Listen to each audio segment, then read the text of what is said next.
Bueno, es un gusto estar aquí en este primer evento, en este primer encuentro de OFTAFellow a nivel Latinoamérica.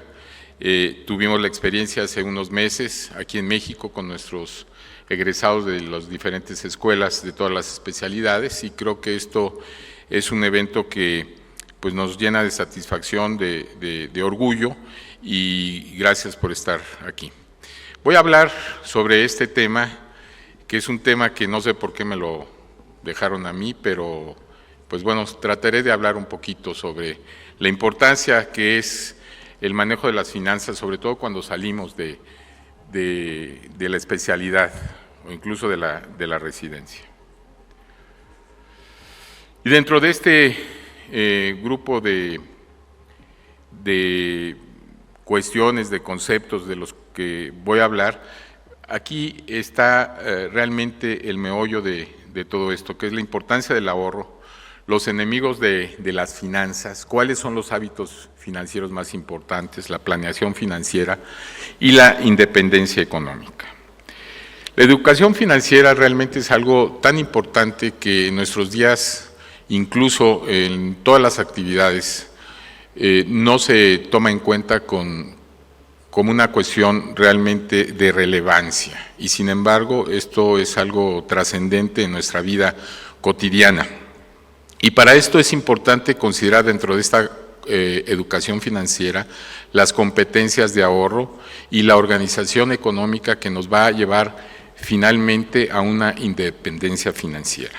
Pero ¿cómo son aquellas personas que realmente llegan a lograr esa independencia financiera? Y estos son estudios que se han realizado en una forma muy detallada, y se describe este perfil de personas como aquellas que tienen un ritmo de gastos por debajo de su capacidad de ingresos. El nivel de disciplina y el orden personal que guardan estas personas les permiten saber qué hacer con su dinero. Son muy trabajadores, dedican tiempo a estudiar dónde invertir, dónde poner su dinero, ven oportunidades donde los demás no la ven. Algo muy importante, su cónyuge, su pareja, los apoya y administra los gastos. Bueno, algunas veces no es así, por el contrario, los gastos se van en la familia y a veces en el cónyuge. La prioridad pues, es llegar a esta independencia económica precisamente mediante este perfil, mediante esta forma de ser. Uno de los aspectos también relevantes en la decisión financiera, en la toma de decisiones desde el punto de vista financiero, es la inteligencia emocional.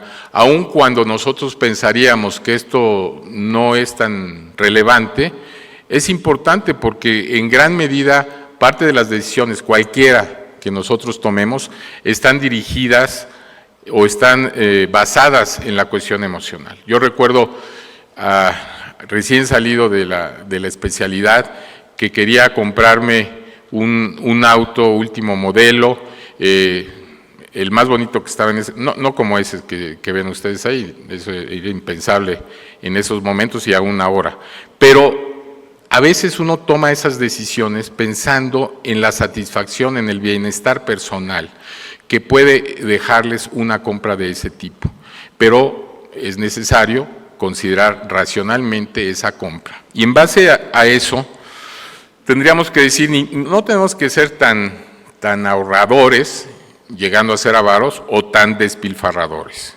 Ni tanto que queme al santo, ni tanto que no lo alumbre, como decimos aquí en México. Para esto hay que hacer un presupuesto, es lo primero que hay que hacer para tener un control sobre el flujo del dinero, sobre lo que nosotros recibimos. En base a este presupuesto nosotros podemos definir cuál será nuestra capacidad de pago.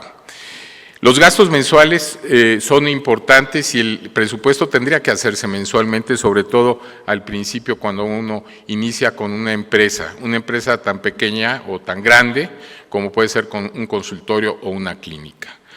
El orden va a ser de acuerdo a la prioridad que se establezca de este presupuesto. Y esto probablemente es lo más importante en términos, y lo que veremos más adelante que es el ahorro, el presupuesto, es decir, lo que se va a gastar, cómo se va a gastar, los gastos fijos, fundamental los gastos fijos, porque lo que nos sobre nos podrá permitir tener una visión acerca del futuro y de lo que podemos hacer. Dentro del control de gastos también está visualizado el tema de gastos innecesarios, gastos que nosotros hacemos y que no percibimos qué tanto puede impactar en nuestras finanzas, y los microgastos. Hay microgastos tan importantes que pueden llegar a ser tan importantes, por ejemplo, como la automatización en algunas aplicaciones que pueden ser, por ejemplo, el Uber, el Didi, todas estas cuestiones en un momento dado que se hacen tan fáciles y de manera automática pueden aumentar el flujo de gastos y finalmente afectar nuestro presupuesto. Hay que considerarlo. Otro aspecto relevante que los expertos definen como una de las acciones también que tiene que ver con la repercusión de las finanzas es pagar las deudas. Si nosotros no tenemos una limitación, un límite en términos de deudas, esto provoca un estrés financiero que finalmente nos lleva a estar continuamente endeudados.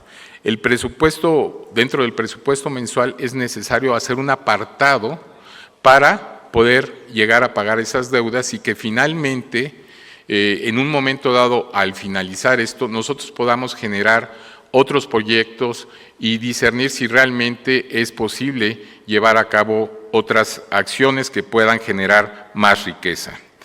Y dentro del listado de deudas para pagar dentro de ese listado está la tarjeta de crédito. Dentro de ese listado de deudas está la tarjeta de crédito. ¿Por qué? Porque la tarjeta de crédito probablemente es la forma más fácil de gastar, sin tener en cuenta que no es nuestro dinero. Entonces, una recomendación es no tener saldos altos, es decir, tener tarjetas de crédito con saldos de 40, 50 mil pesos aquí en México y que esto les sirva para salir adelante.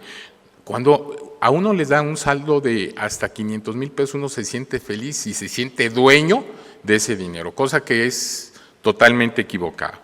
El pago puntual es muy importante porque los intereses se van incrementando conforme a ese pago que no se completa.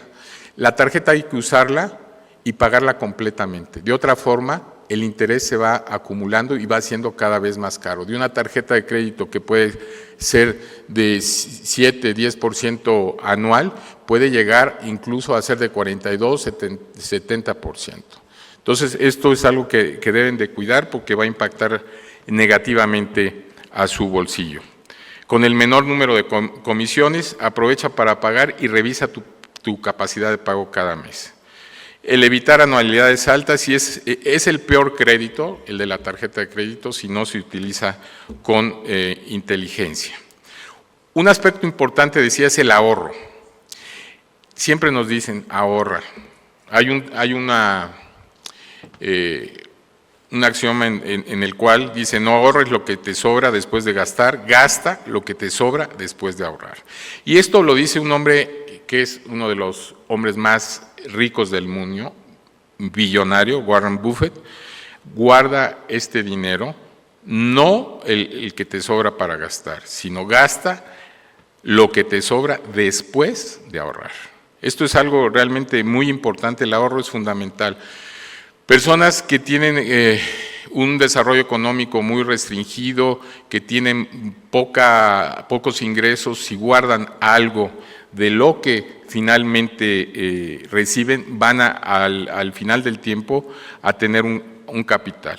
Cosa que si nosotros generamos mucho dinero y no ahorramos algo de ese capital, pues al final vamos a tener problemas financieros. Otra de las cosas es la inversión. Hay que invertir, hay que separar también parte de ese dinero para invertir si se puede. Si no se puede, primero pagar las deudas, por supuesto. Y cuando se invierte es bueno compartir ese riesgo para poder tener mejores posibilidades. Tengo un ejemplo, hace unos meses alguien estuvo interesado en comprar un láser que yo tenía, personas que acaban de salir apenas de la especialidad y se juntaron 2 o 3. Eso reduce el riesgo potencial de que el negocio o el proyecto no pueda salir. Y otra de las cosas que ya les diré yo o les recomiendo que vean este libro de los océanos azules, que habla precisamente de dónde podemos invertir, dónde podemos poner nuestro dinero. Es algo muy interesante, el libro se llama así, Los océanos azules, se los recomiendo. Y finalmente, la parte más importante de todo lo que les he dicho es los ingresos y los egresos. ¿Cuánto ganamos y cuánto gastamos? Y en base a eso se genera un plan, una planeación, un presupuesto. Hay aplicaciones como esta que nos permiten tener de una forma fácil nuestros ingresos, egresos, en forma detallada, pero lo más simple es algo que me enseñó mi papá y yo creo que es algo que ustedes fácilmente lo pueden hacer, poner una hojita en Excel en donde pongan sus ingresos diarios y sus egresos. Y en base a esto ustedes van a generar ya lo que pueden ahorrar, el presupuesto que pueden tener mensualmente, considerando los gastos fijos, etcétera. Entonces, todo esto se los digo porque al final lo que nosotros deseamos es tener una independencia económica. Una independencia económica quiere decir que no tengamos el temor en algún momento de que el dinero que hemos generado, que los recursos que se han dado finalmente estén todo el tiempo en deudas o no podamos utilizarlos en forma adecuada. Entonces el hábito del ahorro, el poner a trabajar el dinero, el invertir con riesgos reducidos, el presupuesto mensual, no gastar más de lo que se gana y vivir con un estilo de vida menor al de los ingresos, les garantizan una independencia económica. Y aquí en la parte de abajo ven una parte que, un link, un vínculo que está en internet, son 22 consejos para las personas que empiezan a desarrollarse desde el punto de vista económico, que lo pueden copiar, y realmente es algo de lo que les quería hablar ahora. Muchas gracias.